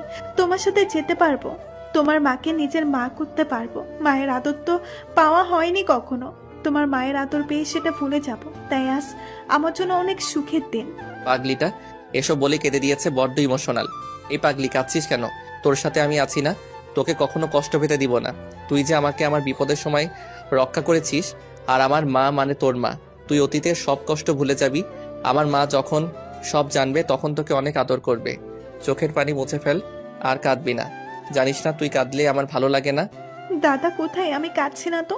দেখো এই যে আমি আজ কত খুশি। এটা তো সুখের কান্না ছিল দাদা, আমি আর কাঁদবো না। এই তো লক্ষ্মী বোন আমার। আচ্ছা দাদা রেডি হও, আমি রেডি হয়ে আসছি। তারপর 2 ভাই বোন বের হব। আচ্ছা বোন, রেডি হচ্ছি। কিছু সময় পর দাদা বের হও। দেখো তোমার বোনকে কেমন লাগছে। তোমার কিনে দেওয়া বাঙালি কাপড় পরেছি আজ। বাহ, তোকে তো আজ অনেক সুন্দর লাগছে, একদম বাঙালি। সুন্দর তো লাগবেই, বোনটা যে হিরো ভাইয়ের। দাদা তোমাকে আজ নায়িকের মতো লাগছে। তাই নাকি? নায়িকা কি পাবো তাহলে? পাবে না মানে? সিরিয়াল লেগে যাবে। যে মেয়ে আমার ভাইকে পছন্দ না করবে তার চোখ নষ্ট। পছন্দ যদি করতো বোন, তাহলে কি আমার সাথে এমন দুর্ঘটনা ঘটতো? চুপ করো তো। তোমাকে না কতবার বলেছি ওইসব আর মনে আনবে না। আল্লাহ যা করে ভালোর জন্যই করে। এমন দুর্ঘটনা না ঘটলে তুমি তো তার মনটা বুঝতে পারতে না। আর সব থেকে বড় কথা, আমি দাদাকে পেতাম না। তাই যা হবার হয়েছে তা ভুলে যাও। আচ্ছা বোন, আমি ভুলে গেলাম। এখন চল আমরা বের হই। ওকে দাদা চলো। তারপর আমরা এয়ারপোর্টে এসে আমাদের ফ্লাইটের প্লেনে গিয়ে উঠি। অতঃপর 3 ঘন্টার যাত্রা শেষে প্রিয় জন্মভূমিতে প্লেন অবতরণ করলো। 1.5 বছর পর আজ দেশের মাটিতে পা রাখলাম। আজ আমার চেয়ে খুশি হবার মতো আর কেউ নাই। তারপর ট্যাক্সি নিয়ে সোজা বাড়ির উদ্দেশ্যে রওনা দিলাম। দাদা তোমাদের দেশ তো অনেক সুন্দর, চারিদিকে সবুজের সমারোহ, কি সুন্দর লাগছে। তোমাদের দেশ মানে কি? বলো আমাদের দেশ। ও সরি দাদা, আমাদের দেশ। রাগ করবে না, ভুলে বলে ফেলছি। আচ্ছা, সবকিছুই কেমন যেন পরিবর্তন হয়ে গেছে। 1.5 বছরে অনেক উন্নত হয়ে গেছে আমাদের দেশের। আর কতক্ষণ লাগবে বাসায় যেতে দাদা? এই তো আর 10 মিনিট। অবশেষে আমি আমার বাসার সামনে। বাসাটা একদম নিস্তব্ধ হয়ে আছে আমার অভাবে। দরজাতে নক করবো কি বোন আমাকে দেখে কি চিনতে পারবে? না জানি আমাকে ভুলে গেছে। দরজা খুলে হয়তো চোখের ভুল ভেবে আবার লাগিয়ে দিবে, না হয় ভূত ভেবে চিৎকার করে উঠবে। আরে দাদা, কিচ্ছু হবে না, আল্লাহ ভরসা। তুমি নক করেই দেখো। সব ভাবনা ঝেড়ে ফেলে নক করলাম। দরজা খুলে দেখতে আমি অবাক, মনে হলো সামনে আলিফা দাঁড়িয়েছিল। তাহলে আবার কোথায় চলে গেল? আমি ভুল দেখছি হয়তো। দরজার সামনে দাঁড়িয়ে আছে আমার জননী। চেহারার একই হাল, চেনা যাচ্ছে না, পাগলদের মতো হয়ে গেছে। মা আমাকে দেখে বলে, কে? দেখতে তো মেহেদির মতোই লাগছে। কে তুমি বাবা? যা বলেছিলাম তাই হলো। মা আমাকে চিনতে পারছেন না। অবশ্য না চিনতে পারাটাই স্বাভাবিক, কারণ সকলের কাছে আজ আমি মৃত। মা, আমি তোমার ছেলে মেহেদি। আমার ছেলে? আমার ছেলে তো উপরে চলে গেছে আমাকে রেখে। স্বার্থপর ছেলে, মাকে সাথে নিয়ে যায়নি। মা কিছুতে বিশ্বাস করছে না যে আমি মেহেদি। আমি কি করে মাকে বিশ্বাস করব যে আমি তার সে ছেলে মেহেদি? ও হ্যাঁ, মনে পড়ছে, মা আমাকে নিজে গলায় হার পরিয়ে দিয়েছে ছোটবেলায়। সবকিছু হায়নারা নিয়ে গেলেও ওটা নিতে পারিনি। আমি আস্তে করে শার্টের ভেতর থেকে হারটা বের করে মাকে দেখিয়ে বললাম, দেখো এই হার, তুমি আমাকে তোমার নিজের হাতে পরিয়ে দিয়েছো। এবার তো বিশ্বাস কর আমি তোমার ছেলে। হ্যাঁ, তাই তো, তুই আমার ছেলে বাবা। জড়িয়ে ধরে কপালে চুমু দিল ছোটবেলার মতো করে। জানিস, তোর মৃত্যুর খবর শোনার পর আমি স্ট্রোক করেছিলাম। বেঁচে ফিরবো কখনো ভাবিনি। বৌমা যখন বলেছিল যে সন্ত্রাসীরা তোকে মেরে সমুদ্রে বিশাল ঢেউয়ের সাথে ভাসিয়ে দিয়েছে, তখন আমি কথাটি শুনে স্ট্রোক করেছিলাম। কখনো ভাবিনি যে তোর দেখা পাবো। আজ আমি অনেক খুশি বাবা। আজ যে মহা খুশির দিন। বাবা, তোর সাথে এই মেয়েটিকে? ও মা, ওর নাম নীরা। ওর আর ওর দাদুর ওসিলায় আমি আজ বেঁচে গেছি।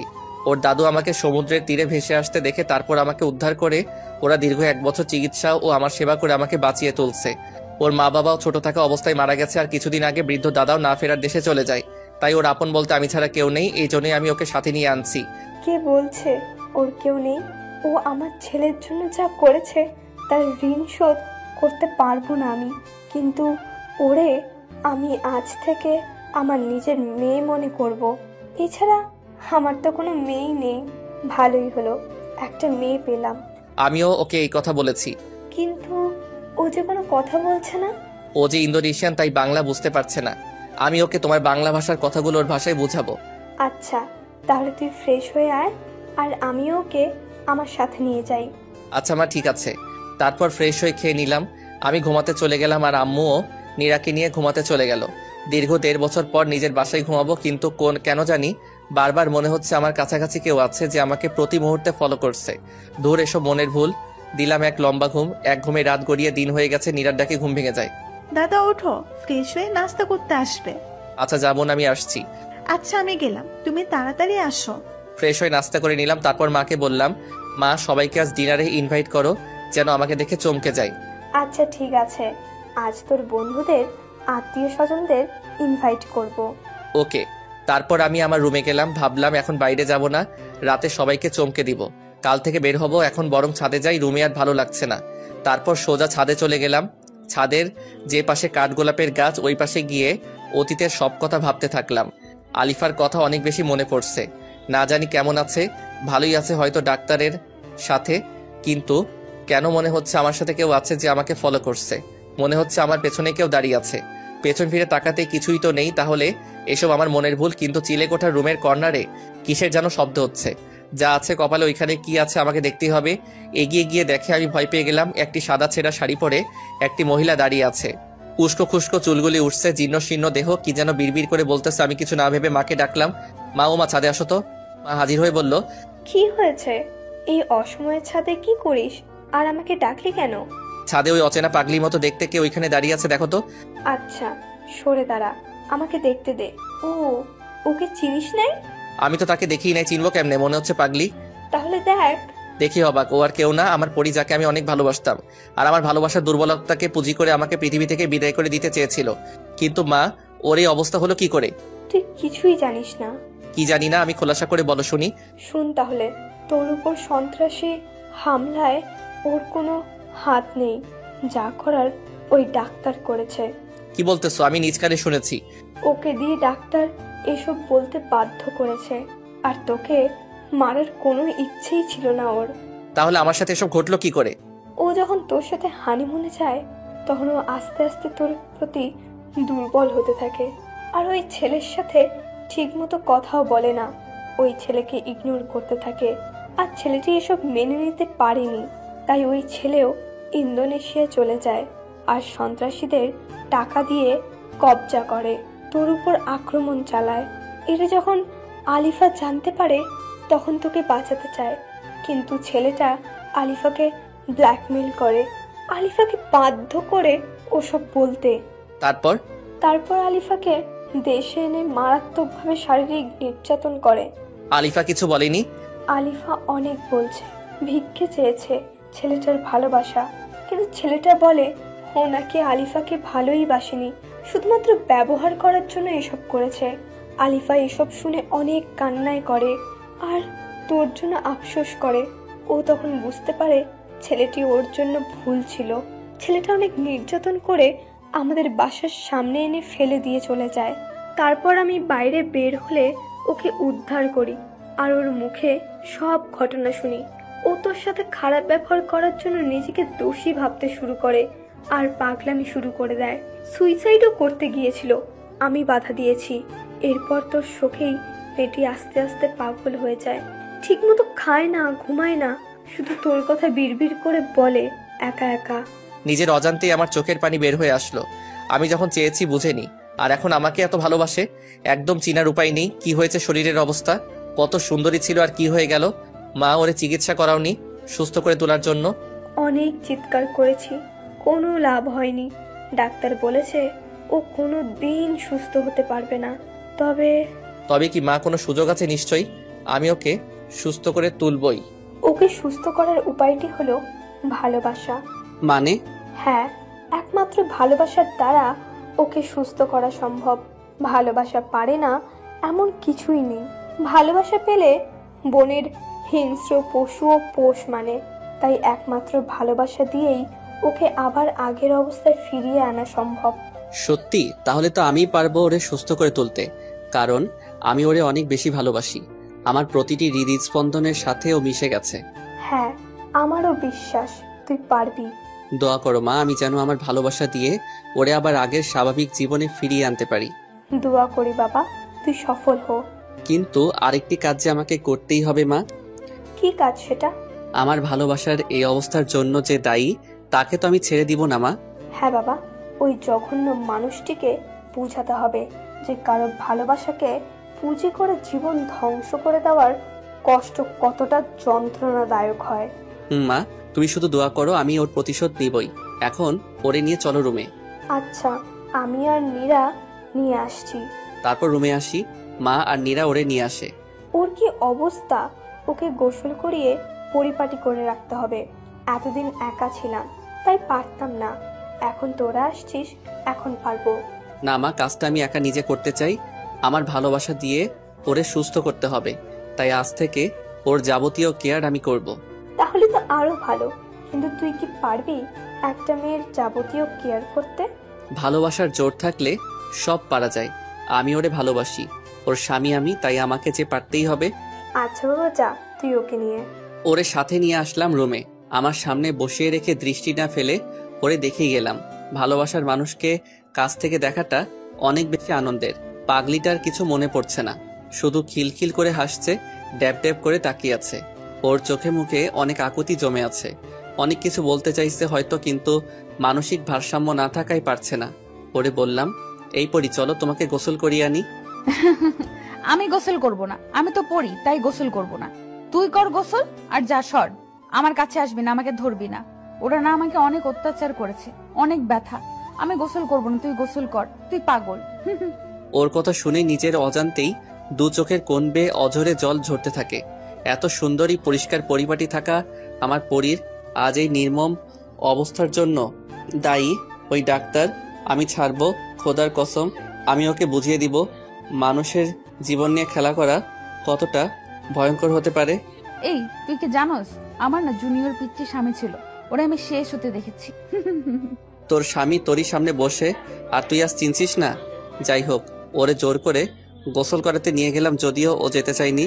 সুন্দর কেশগুলিও কেমন মৃতপ্রায় হয়ে গেছে যত্নের অভাবে। তারপর নিজ হাতে ওর ওই চুলে শ্যাম্পু করে দিলাম। চুলগুলো যেন আবার আগের হারানো সতেজতা ফিরে পেল।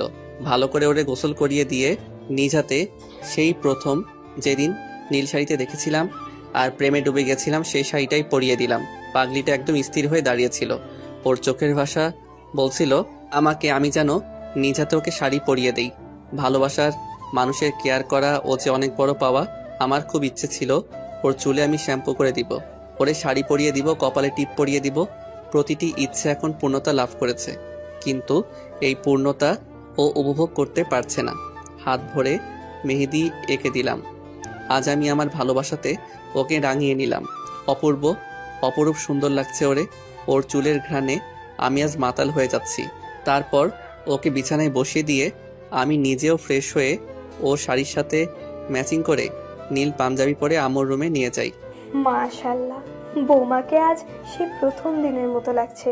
কতদিন পর এইভাবে দেখছি।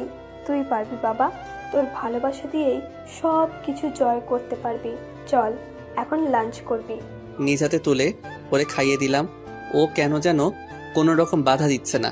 ও হয়তো এই ভালোবাসা পেতে চেয়েছে। ওরে খাইয়ে আমিও খেয়ে আবার দুজন রুমে চলে আসি। এই, তুই কি আমাকে বিয়ে করবি? তোরে আমার পছন্দ হয়েছে, তুই খুব ভালো। বিয়ে তো অনেক আগে করছি, তবে হ্যাঁ, ও সুস্থ হলে আবার বিয়ে করে নিব। তারপর ওরে বললাম, হ্যাঁ আমি তো তোমাকে বিয়ে করবই। তুই আমার জামাই হবি? আমার শরম করতেছি, তুই সর। পাগলিটা লজ্জা পেয়েছে। লজ্জা পেয়ে একদম লাল টুকটুকে হয়ে গেছে। লজ্জা পেলে যে ওরে আরো বেশি কিউট লাগে আজ বুঝতে পারলাম। দেখতে দেখতে বিকাল গড়িয়ে এলো। বিকালবেলায় ছাদে যেতে ওর ভালো লাগে, তাই আমি ওরে নিয়ে ছাদে যাই। এখানে কেন আসলি আমাকে নিয়ে?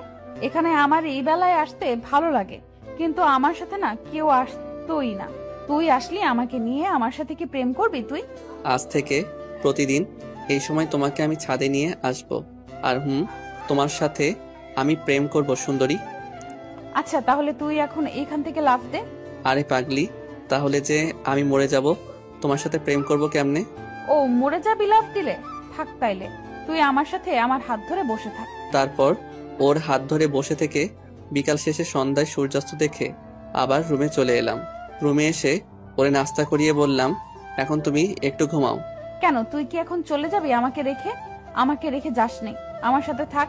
তোর সাথে থাকলে আমার ভালো লাগে। আরে আমি যাব না, তোমাকে ছেড়ে আমি কোথাও যাব না। তুমি ঘুমাও, আমি একটু বেলকনিতে গিয়ে বন্ধুদের সাথে কথা বলবো। অনেকদিন হলো ওদের সাথে কথা বলিনি। আমি ঘুমাবো কেমনে? আমার ঘুম আসে না। তুই ঘুম পাড়িয়ে দিবি আমায়? বল, দিবি না? আমার পরীর কথা কি আমি ফেলতে পারি? তারপর ওরে ঘুম পাড়িয়ে কপালে একটা কিস দিয়ে বেলকনিতে যাব। যখন ঠিক তখনই দেখি পাগলিটা আমার পাঞ্জাবির এক প্রান্ত ধরে ঘুমিয়ে আছে। এখন তো ছাড়াতে গেলেই ঘুম ভেঙে যাবে। বন্ধুদের সাথে কথা আজ বাসায় আসলে বলবো নি, এখন বরং আমি ওর মাথার পাশে বসে থাকি। ঘুমন্ত চেহারা যে কতটা নিষ্পাপ আর সৌন্দর্যে মোড়ানো, সেটা পরীকে এভাবে কাছ থেকে না দেখলে বুঝতেই পারতাম না। ওর কাজল কালো হরিণী চোখ, দীঘল কালো ঘন কেশ, ঠোঁটের নিচের তিল আর পরনে নীল শাড়ি আমাকে প্রতি মুহূর্তে নতুন করে ওর প্রেমে ডুবিয়ে দিচ্ছে। আমি যে সৌন্দর্যে মাতাল হয়ে যাচ্ছি। কিছু না ভেবে ওর কোমল হাতটি আমার হাতে রেখে দিয়ে কপালে একটি ভালোবাসার প্রতীক এঁকে দিলাম। আর তখনই ওর ঘুমটা ভেঙে যায় আর আমাকে টান দিয়ে বুকে জড়িয়ে নেয়। ছাড়বো না এখন, দেখি কেমনে যাস তুই। আমার কপালে কি করলি বলে দেবো, তুই পচা। এই ছাড়ো, আর সবাইকে বলবা কেন? আমি তো তোমাকে ভালোবাসি, তাই কিস করেছি। তুই পচা। আমি ঘুমিয়ে গেলে সুযোগ পেয়ে এসব করছিস। আমাকে না বলে আমি তোর আম্মুকে বলে দেবো। এই না পাগলি, নিজেদের মধ্যে ঘনিষ্ঠ মুহূর্তের কথা কাউকে বলতে নাই। কেন বলতে নাই? বললে কি তোকে তোর আম্মু মারবে? মনে মনে এই পাগলির সাথে মোটেও পাগলামি করা যাবে না, করলেই বিপদ। তার থেকে বরং ওর কথাতেই সাড়া দেই। হ্যাঁ, আম্মুকে বললে আমাকে অনেক মারবে, আর আমাকে আম্মু তোমার সাথে প্রেম করতে দিবে না, তোমার সাথে থাকতেও দিবে না। ঠিক, তাহলে বলবো না। এই তো ভালো মেয়ের মতো কথা। আমি ভালো আর তুই পচা। আচ্ছা আমি পচা, তুমি অনেক অনেক ভালো, খুশি হও এবার। আমি অনেক বেশি খুশি। তুই আমাকে একটা জিনিস দিবি? হ্যাঁ অবশ্যই দিব, বলো কি চাও। আমার একটা পুতুল কিনে দিবি? ওই পুতুল দিয়ে আমি খেলবো। হায় রে পাগলি, পুতুল নিয়ে খেলবে কয়েক বছর পর ওর বাচ্চা, আর এখনো বলয় ও নিজেই খেলবে। কি আর করার, সুস্থ হবার আগ পর্যন্ত পাগলামি সহ্য করতেই হবে। আচ্ছা কাল তোমাকে পুতুল কিনে দিব। তুই পচা না, খুব ভালো। তুমিও পাগলি। এদিকে আবার সবার আসার সময় হয়ে গেছে, আর মাকে বলছি আমার কথা গোপন রেখে আসতে বলতে, যাতে ওরা দেখে চমকে যায়। দাদা সবাই চলে আসছে, তুমি ভাবিকে নিয়ে নিচে চলে আসো। আচ্ছা তুই যা, আর কাউকে আমার কথা বলবি না, আমি তোর ভাবিকে নিয়ে আসছি। কোথায় যাবি আমাকে নিয়ে? নিচে ডাইনিং রুমে যাব। আচ্ছা, আমার হাত ধরে নিয়ে যাবি? বউয়ের হাত ধরে যেভাবে নিয়ে যায় ওইভাবেই নিব। ওদিকে আত্মীয় স্বজন, বন্ধু বান্ধব সবার সাথে কথা বলছে। আর হ্যাঁ, আজকে আমার জন্মদিন ছিল, তাই সবাইকে আজ বাসায় ইনভাইট করা হয়েছে। তোমরা সবাই কেমন আছো? হ্যাঁ, ভালো আছি। আপনি কেমন আছেন? হ্যাঁ, আমিও ভালো। সবাই তো জানো আজ মেহেদির জন্মদিন। হ্যাঁ জানি। আজ যদি ও আমাদের মাঝে থাকতো তাহলে অনেক ভালো লাগতো। সবাই মিলে একসাথে কত আনন্দ করতাম। তা ঠিক। আর হ্যাঁ, তোমরা সবাই চোখ বন্ধ করো কিছুক্ষণের জন্য, একটা সারপ্রাইজ আছে। আচ্ছা, বন্ধ করলাম আমরা চোখ। আলিফাকে নিয়ে ওদের সামনে চুপচাপ বসলাম। এইবার সবাই চোখ খুলতে পারো। সবাই চোখ খুলে অবাক, হতভম্ব হয়ে গেছে, তাকিয়ে আছে অদ্ভুত দৃষ্টিতে। মেহেদি, তুই কিভাবে এখানে? বেঁচে আছিস তুই? আর আমরা সবাই ভেবেছি আমাদেরকে চলে গেছি। না রে বন্ধু, তোদের সবাইকে রেখে কি করে যাব? আল্লাহ নিজেই হয়তো এটা চাইনি, তাই বাঁচিয়ে রাখছে। তোরে অনেক অনেক মিস করছি রে বন্ধু। এখন আর মিস করতে হবে না, আমি এসে গেছি। সবাই আবেগপ্রবণ হয়ে গেছে। সবার সাথে অনেক দিন বুকে বুক মিলিয়ে কোলাকুলি করে বার্থডে উদযাপন করলাম। সবাই বলো সারপ্রাইজটা কেমন ছিল? আন্টি, পৃথিবীতে এর থেকে বড় সারপ্রাইজ আর হতে পারে না। হারানো বন্ধুকে ফিরে পাওয়া যে অনেক আনন্দের, আর তাও আবার এমন একটা স্পেশাল দিনে। এখন তোমরা নিজেরা কথা বলো, আমি একটু আসছি।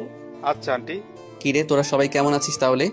এতদিন তো বেটা কেউই ভালো ছিলাম না, তবে এখন অনেক ভালো আছি বন্ধু, তোকে ফিরে পেয়ে। ঠিক বলেছিস। তো তোরা কি বিয়ে টিয়ে করে ফেলছিস?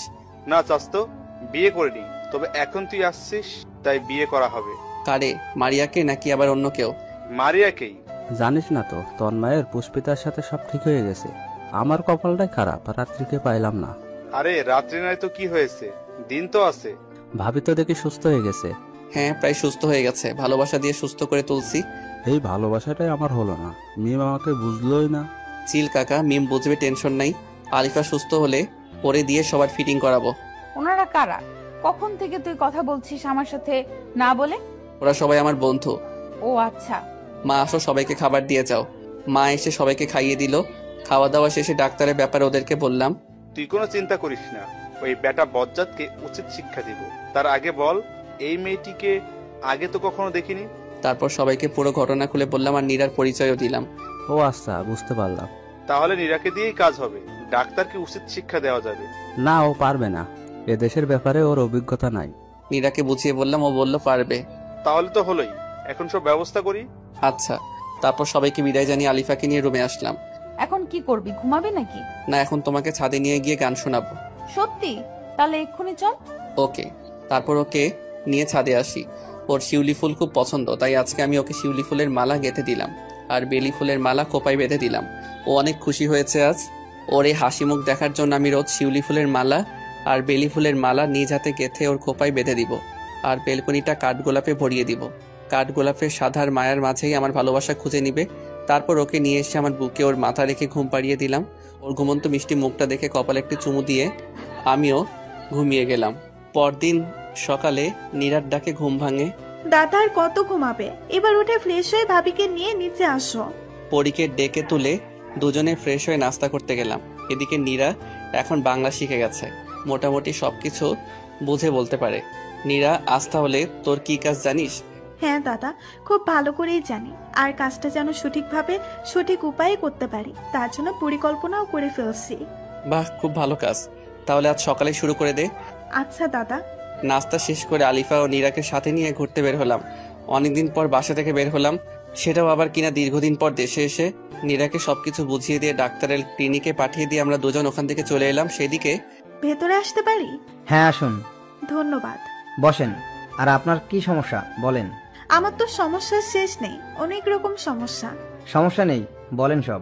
আমার রাতে ঘুম হয় না, বুকের পাপাসটা চিনচিনে করে ব্যথা করে। রোজ রাতে স্বপ্ন দেখে আমার এক ডাক্তারের সাথে ঘুরতে বের হয়েছি। এইগুলোই আমার সমস্যা। পেয়েছি, এই মেয়েকে পাঠানো খুব সহজ হবে। এই মেয়েই আমার পরবর্তী টার্গেট। একে দিয়েই নিজের একাত্মিত্ব দূর করে পরে ছুঁড়ে ফেলে দিব। আচ্ছা, আপনি টেনশন করবেন না, এই ঔষধগুলি নিয়মিত খাবেন। আর এই নেন আমার নাম্বার, ওষুধ খেয়ে ফলাফল জানাতে ভুলবেন না। আচ্ছা ঠিক আছে, আমি এখন আসি। আর হ্যাঁ, আপনি অনেক স্মার্ট। ইস, কপাল খুলে গেল, এ তো মেঘনা চাইতে বৃষ্টি। ওহ তাই, ধন্যবাদ। আপনিও অনেক রূপবতী। ধন্যবাদ, আসি এবার, আবার দেখা হবে। আসুন। ইস, কাজ হয়েছে, আবার দেখা হবে। আরো কত কি হবে। আলিফাকে নিয়ে সবুজ প্রকৃতিতে উপভোগ করে বাসায় ফিরলাম। দাদা কাজ তো হয়ে গেছে, বেটা বচাত নাম্বারও দিয়েছে, এবার শুধু ফোনটা দিব আর কাজটা হয়ে যাবে। দোয়া রইল বোন, তুই পারবি। তারপর লাঞ্চ করে দুপুরের লম্বা ঘুম শেষ করে বিকালে ছাদে গেলাম পরীকে নিয়ে। আজ বিকেলটা অনেক সুন্দর, দক্ষিণা মৃদু বাতাস, আকাশে রঙিন ঘুড়ির মেলা, সত্যি অনেক ভালো লাগছে। আরে পাগলি দেখতে সুস্থ হয়ে গেছে প্রায়। হ্যাঁ অনেক সুন্দর। তারপর দুজনে মিলে গল্প করে সন্ধ্যা শেষ করে রুমে ফিরে আসি। কিছুক্ষণ পর মা খেতে ডাকে। তারপর দুজনে খেয়ে এসে বেলকনিতে এসে চায়ের কাপে চুমুক দিচ্ছি। আর ওইদিকে এখন ফোন দেই বেটা বচাতকে, ফোন ধর তাড়াতাড়ি। কে আপনি? এত তাড়াতাড়ি ভুলে গেলেন কে আমি? আহা, আপনি আপনার পরিচয় না দিলে কি করে বুঝবো আপনি কে? আর এখানে ভুলে যাওয়ার কথা আসছে কেন? আমি আপনার পেশেন্ট নীরা। ফোন দিতে বলে এখন নিজেই ভুলে গেছেন? আরে না, আমি তো আপনার ফোনের জন্যই অপেক্ষা করছিলাম। সত্যি আমার ফোনের জন্য অপেক্ষা করছিলেন? হ্যাঁ সত্যি। কেন, আপনার ফোনের জন্য অপেক্ষা করতে পারি না নাকি আমি? না মানে আমার ফোনের জন্য তো কেউ অপেক্ষা করেনি কখনো, তাই বললাম। কেউ করেনি তো কি হয়েছে, আজ থেকে না হয় রোজ আমি অপেক্ষায় থাকবো। এভাবে বলবেন না, প্রেমে পড়ে যাব। সমস্যা নেই তো? আপনার স্ত্রী কষ্ট পাবে। দূর, কি যে বলেন, আজ পর্যন্ত প্রেম করতেই পারলাম না, আর স্ত্রী তো অনেক দূরের কথা। তাহলে তো ভালো, ডাক্তারের প্রেমে পড়ে গেলেও সমস্যা নেই। সত্যি আমার অনেক ভালো লেগেছে। একদিনে এত প্রেম? ও কেন, একদিনে প্রেম হতে পারে না? বিশ্বাস করতে না পারলে পাই। এই না, বিশ্বাস করি, ভালোবাসি আপনাকে। আমিও তোমাকে অনেক ভালোবাসি। আর হ্যাঁ, আজ থেকে আমায় আপনি না তুমি করে বলবে। তুমি বললে তোমাকে বউ বলে ডাকতে পারি? আপাতত তুমি ঠিক আছে। আচ্ছা বেবি, কি করো তুমি? তোমার সাথে কথা বলি বাবু। তুমি কি করো গো? আমিও তোমার সাথে কথা বলছি, আমার কাজই তো এটা। অনেকক্ষণ কথা শেষে আচ্ছা বাবু, এখন ঘুমাও। আর 5টা মিনিট থাকো প্লিজ। চুপ, আর 1 সেকেন্ডও না, এক্ষুনি ঘুমাও। Good night. Okay baby, good night. এদিকে বর্ষরের ফোন। কিরে, হঠাৎ রাতের বেলা ফোন দিলে আমাকে কি মনে করে? না মানে তোর সাথে কিছু কথা বলার ছিল। কি কথা বল? শোনার পর রাগ করতে পারবি না। আরে না, তুই আমার বন্ধু, তোর কথাতে আমি রাগ করব না।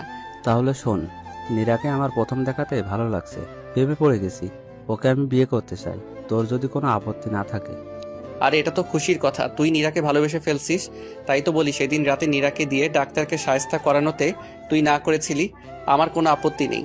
তুই তোর পরিবারকে আমার আম্মুর সাথে কথা বলতে বল, বিয়ের দিন তারিখ তারাই ঠিক করবে। আচ্ছা বন্ধু, ধন্যবাদ তোকে। আর হ্যাঁ, তোর বোনকে বিয়ে করবো বলে তোকে ভাইজান বলে ডাকতে পারবো না। আরে সমস্যা নেই, আমরা আগে থেকে বন্ধু, তাই ভাইজান বলার দরকার নেই, তুইটাই বেস্ট। আচ্ছা বন্ধু, তাহলে এখন রাখি। আর নীরাকে বলে দিস ডাক্তারের থেকে যেন নিজেকে নিরাপদে রাখে। ওকে বলবো এখন ঘুমা, গুড নাইট। তারপর আমার পাগলি বউকে বললাম বিয়ের কথা। বাহ, বিয়ে মানে কত মজা, তাই না? তাহলে আমরাও বিয়ে করে ফেলবো। হ্যাঁ আচ্ছা ঠিক আছে, এখন তুমি আমার বুকে মাথা রেখে ঘুমিয়ে যাও। আচ্ছা, তুইও ঘুমা আমার সাথে। ওকে, গুড নাইট। তারপর ঘুমের শেষে সকালে উঠে ফ্রেশ হয়ে নাস্তার টেবিলে বসে ডাক্তারকে সায়স্তা করার ফাইনাল পরিকল্পনা করে নীরাকে শিখিয়ে দিয়ে একসাথে বের হলাম। প্রতিমধ্যে ডাক্তারের ফোন। বেবি, তুমি কোথায়? বাবু, আমি তোমার দেওয়ার ঠিকানায় আসছি। ওকে, তাড়াতাড়ি আসো বেবি। এদিকে সজীবকে পুলিশ নিয়ে সময় মতো যে রেস্টুরেন্টে দেখা করতে চেয়েছে ডাক্তার আর অনৈতিক কাজ করার জন্য প্রস্তাব দিছে, সেখানে হাজির হতে বলি। নীরাকে ভিতরে পাঠিয়ে দিয়ে আমিও আলিফা পাশে অবস্থান করি। বেবি আসছো? বাবু আসলাম। তাহলে চলো শুরু করা যাক। নীরা কথাটি শুনে ঠাস করে ডাক্তারকে থাপ্পড় লাগিয়ে দেয়। তুই কি ভাবছিস আমাকে লম্পট চরিত্রহীন? তোকে আজ মেরেই ফেলবো। কি বলছো বেবি এসব? আসো শুরু করি। আমি সামনে গিয়ে বললাম, কি শুরু করবি রে বাইনচোদ? তুই কিভাবে বেঁচে আছিস? তোর তো বাঁচার কথা না? তোকে শায়েস্তা দেওয়ার জন্য আল্লাহ আমাকে বাঁচিয়ে রাখছে। কথাটি শোনার পর ডাক্তার পকেট থেকে একটি ছুরি বের করে নীরার গলাতে ধরে বলে, একদম কোনো সমস্যার সৃষ্টি করতে পারবি না, নয়তো এই মেয়েকে শেষ করে দিব। সাথে সাথে পুলিশ ওকে চারপাশ থেকে ধরে ফেলে হাতে হাত করে লাগিয়ে দেয়। কারণ আমরা আগে থেকে পুলিশ আর রেস্টুরেন্টের লোকজন নিয়ে আড়ালে লুকিয়ে সব লক্ষ্য করছিলাম। বিষয়টা আলিফা বুঝতে পেরে কেমন যেন সবকিছু আগের মতো ঠিক করে নিয়ে বলে, ওই কুত্তার বাচ্চাকে মেরে ফেলবো আমি। ওর জন্য আমার জীবন থেকে সুন্দর মুহূর্তগুলো হারিয়ে গেছে। ও আমার ক্ষতি করেছে, ওকে আমি আজ খুন করে ফেলবো। এ কি, আলিফা দেখি পুরো সুস্থ হয়ে গেছে। না আপু, আপনার কিচ্ছু করতে হবে না, ওর উপযুক্ত শাস্তিও পেয়ে যাবে, আইনের হাত থেকে রক্ষা পাবে না। আমরা ওকে নিয়ে গেলাম। ওরে তুমি সুস্থ হয়ে গেছো? হ্যাঁ, আমি এখন সুস্থ। তুমি আমাকে ক্ষমা করে দাও মেহেদি। আমি তোমার ভালোবাসা বুঝতে পারিনি, তোমাকে অনেক বেশি কষ্ট দিয়েছি, অনেক অপমান করেছি, এর কোনো ক্ষমা হয় না। তবুও আমি আজ তোমার কাছে ক্ষমা চাইছি। তোর পাগলি, তুমি হলে আমার বউ, তাই আমি সব ভুলে গিয়েছি, কিছু মনে রাখিনি। না গো, তবু আমি অপরাধী। তুমি বলো আমাকে ক্ষমা করে দিয়েছো? আচ্ছা পাগলি, আচ্ছা, আমি তোমাকে ক্ষমা করে দিয়েছি। ধন্যবাদ। আর আজ আমি তোমাকে একটা কথা বলতে চাই, যে কথাটি 1.5 বছর আগে বাড়িতে পিঙ্ক বিচে বলার জন্য আমি একটু আলাদা হয়েছিলাম। কখনো ভাবিনি যে তার জন্য এভাবে 1.5 বছরের জন্য আলাদা হয়ে যাব। ওইসব অতীতের কথা বাদ দিয়ে কি বলতে চাও বলে ফেলো, আমার আর কৌতূহলে শেষ হচ্ছে না। আমি তোমাকে ভালোবাসি, থাকবে তো শেষ নিঃশ্বাস পর্যন্ত আমার সাথে, বিপদে আপদে সবসময় পাশে থাকবে। আমিও তোমাকে অনেক অনেক বেশি ভালোবাসি পরি। আর হ্যাঁ, আমি তোমার হাসি মুখের জন্য সব করতে পারবো। তাহলে করছো না কেন? কি করছি না? গাধা, জড়িয়ে ধরো আমাকে। বলার সাথে সাথে শক্ত করে ওকে জড়িয়ে ধরলাম। প্রায় 2 বছর বিবাহিত জীবনেই প্রথম ওকে জড়িয়ে ধরেছি। ভালোবাসার মানুষের প্রথম স্পর্শ যা কখনো ভোলা যায় না, এটা এক অন্যরকম ভালো লাগা। ওর মাথা একদম আমার বুকে মিশে গেছে। আমার হৃদস্পন্দন গুলি খুব কাছ থেকে অনুভব করেছি পরি। কপালে একটি কিছু করে দিলাম, কিন্তু পাগলিটা করতে পারছে না, কেননা ও আমার পিচ্ছি বউ। ওই কুত্তা, নিচু হবি নাকি হাঁটুতে মারতে হবে জায়গা মতো? তাহলে তখন এমনিতেই নিচু হয়ে যাবে। এই কি বলো, হাঁটু মারলে তোমারই লোকসান। যাই হোক, আমি মাথা নিচু করছি, তারপর আর কি, ও আমার কপাল একটা দিয়ে দিল। আচ্ছা, এই মেয়েটি কে? তারপর ওকে সব বললাম বুঝিয়ে। তাহলে তো ভালোই, ননদও পেয়ে গেলাম। হ্যাঁ, আর আমিও তোমার মতো একটা সুন্দরী ভাবি পেলাম। আচ্ছা হয়েছে, এখানে আর সময় নষ্ট না করে শপিং এ যাওয়া যাক, বিয়ের প্রস্তুতি নিতে হবে যে। হ্যাঁ চলো। ওমা, ননদ দেখি লজ্জায় লাল হয়ে গেছে। লজ্জার নারীর ভূষণ। হ্যাঁ জানি গো ননদিনী। চুপ করো, এখন শপিং মলে চলে আসছি। তারপর বিয়ের যাবতীয় কেনাকাটা করলাম। এই পাঞ্জাবিটা পরে দেখো তো। ওর পছন্দ মতো আমি একটি পাঞ্জাবি নিয়ে নিলাম, আর আমার পছন্দ মতো শাড়ি নিল। কেনাকাটা শেষ করে সোজা বাসায় চলে আসলাম, ফ্রেশ হয়ে খেয়ে রুমে আসলাম। এই শোনো, কাল তো নীরার বিয়ে, সবাইকে দাওয়াত দিয়েছো ঠিক মতো? সবাইকে দাওয়াত দেওয়া হয়ে গেছে গো, গিন্নি আপনার ভাবতে হবে না। Good boy. গুড বয় নাকি গুড স্বামী? সরি গো, আমার ভালো স্বামী। হয়েছে, এখন ঘুমাও, কাল তাড়াতাড়ি উঠতে হবে, অনেক কাজ আছে বিয়ের। আচ্ছা, আমাকে বুকে নিয়ে ঘুম পাড়িয়ে দাও। ওকে। তারপর ঘুম পাড়িয়ে দিয়ে আমিও ঘুম। সকালে আমি সবাইকে নিয়ে কাজে লেগে পড়েছি, আর মনে মনে ভাবছি, ইচ্ছা ছিল বন্ধুর বিয়ে তোর সাথে কোনের বাড়িতে যাব, কত মজা করব, কিন্তু তার হলো কোথায়। নিজের বোনের সাথে বিয়ে দিচ্ছি বন্ধুর। সজীবের ফোন। কিরে, সবকিছু কমপ্লিট? কমপ্লিট। খুব আনন্দ তাই না? তোরা ওর সাথে আসতেছিস আর আমি বরযাত্রী হতে পারলাম না। আচ্ছা, বরযাত্রী হবার যখন এতই শখ, তখন তুই বিয়ে বাড়ির গেটের একটু সামনে এসে আমাদের সাথে বরযাত্রী হয়ে গেট দিয়ে প্রবেশ করিস। আচ্ছা, এটা ভালো বুদ্ধি। তারপর কথা মতো ওদের সাথে বরযাত্রী হয়ে আমিও আসলাম। সবাই তো পুরাই অবাক। বিআই সাহেব দেখি লজ্জায় লাল হয়ে গেছে। আমাকে উদ্দেশ্য করে মস্করা করে বলে, আমিও কম না বলে ফেললাম, গো বিআইন, আপনিও লাল হয়ে গেছেন। সবাই আমাদের কাহিনী দেখে পাগলের মতো হাসছে। তারপর বিয়ের কাজ সম্পন্ন করে ওদের দোয়া করে ছেড়ে দিয়ে আসলাম। মনটা খারাপ লাগছে নীরাকে ছাড়া। আমারও অনেক খারাপ লাগছে, কিন্তু এটাই নিয়ম, ঘুমিয়ে পড়ো। তারপর ঘুম শেষ করে পরদিন বৌভাতে গিয়ে ওদের নিয়ে আসলাম। আজ বিয়ের 4 দিন অতিবাহিত হয়েছে। নীরা, বসর সহ সবাই আজ বাসায়, অন্যান্য আত্মীয় স্বজনও আছে। ভাবছি হঠাৎ করে আজ সবাই একসাথে, কাহিনী কি? আলিফাকে ডাকলাম। আরে কোনো কাহিনী না, সবাই মিলে আজ একসাথে ডিনার করব তো তাই। আমার কথা শুনে বলল, ও আচ্ছা, চলো তাহলে সবাই মিলে ডিনার করে নিই। তারপর ডিনার শেষে সবাই চলে গেল, আর আলিফাকে কি যেন বলে গেল। আমি এখনো রুমেই যাইনি, যাক পরে যাব, এখন একটু ছাদে যাই। আলিফাকে ডাকলাম, আসলো না, অথচ অন্যান্য দিন ও নিজে থেকে আমার সাথে ছাদে আসে। যাই হোক, একাই ছাদিকে রাত 11টার দিকে রুমে ফিরে আসলাম, আর এসে অবাক, ক্যান্ডেল লাইট দিয়ে সাজানো রুম, বিছানা বাসরাতের মতো করে সাজানো, মাঝে বড় করে লেখা ভালোবাসি। কিন্তু কে করলো এখন এসব? আম্মুকে ডাক দিলাম, আম্মু ডাকে সাড়া দিল না। হুট করে পেছন থেকে ধাক্কা দিয়ে আমাকে দেয়ালের সাথে মিশিয়ে দিল কে যেন, স্পষ্ট বুঝতে পারছি না কে। আস্তে আস্তে কারো আমার দিকে এগিয়ে আসার শব্দ পেলাম। এসব কি হতে যাচ্ছে আমার সাথে? পুরো বাড়ি চুপচাপ, মাও নাই, পরীকেও দেখছি না। একটি অবয়ব একদম সামনে এসে দাঁড়ালো, তার ঘরের নিঃশ্বাস আমার মুখে পড়ছে। আমি সাহস করে বললাম, কে আপনি? সাথে সাথে জড়িয়ে ধরে কিস করে বলল, আমি তোমার বউ আলিফা। তার মানে এত সবকিছু তোমার কাজ, আর এই জন্য সবাইকে ইনভাইট করছিলা? আমাদের তো বাসর হয় নাই, তাই আজ সবকিছু করছি। আজ আমাদের বাসর হবে। আচ্ছা দুষ্টু বউ। সাথে সাথে ওকে জড়িয়ে ধরে কিস করতে লাগলাম। ওর ভারী নিঃশ্বাস আমার মুখে পড়ছে, আর আমার ভারী নিঃশ্বাস ওর মুখে পড়ছে।